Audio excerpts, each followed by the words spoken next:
स्वामी समर्थ. नवरात्रीत या 5 चुका अजिबात करू नका.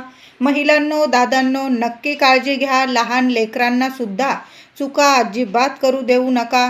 तर पहिली चूक म्हणजे तुम्हाला रस्त्यावर चालताना लाल कपडा किंवा लिंबू, सुई, नारळ, कैची या वस्तू चालताना रस्त्यावर तुम्हाला दिसल्या तर चुकून सुद्धा हात लावू नका. किंवा चालताना अचानक तुमच्या पायाशी आल्या तर अजिबात ओलांडून जाऊ नका.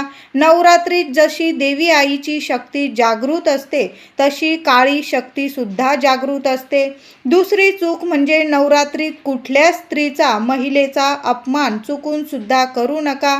नाहीतर दुर्गा देवी, आपली कुलस्वामिनी, नाराज होते आणि कुठलीही सेवा आपली फळ देत नाही आपल्याला.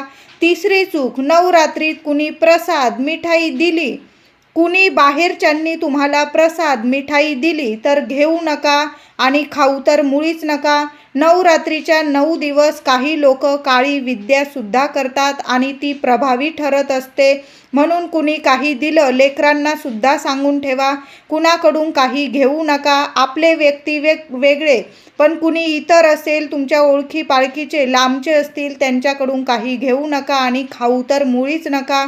चौथी चूक म्हणजे नवरात्रीत आपले कपडे किंवा ज्वेलरी, साज-शृंगार कुणालाच देऊ नका. महिला असतील, मुली असतील, कुणालाच आपला साज-शृंगार, आपले घातलेले कपडे अजिबात देऊ नका, अशुभ ठरतं. पाचवी आणि महत्त्वाची चूक म्हणजे नवरात्री चुकून सुद्धा काळे कपडे घालू नका. महिला असतील, मुली असतील, दादा असतील, मुलं, काळे कपडे चुकून सुद्धा घालू नका. निगेटिव्हिटी आकर्षित होते. या 5 चुका अजिबात आपल्याला नवरात्रीत करायच्या नाहीतर मग आपण कितीही सेवा करू देवी आईची, मग आपली सेवा व्यर्थ आहे आणि काही निगेटिव्हिटी सुद्धा आपल्या मागे लागते आणि मग वर्षभर मागे पीडा लागलेली राहते. म्हणून या 5 चुका महिलांनो, दादांनो, आपल्याला टाळायच्या आहे. लेकरांना सुद्धा सांगून ठेवा.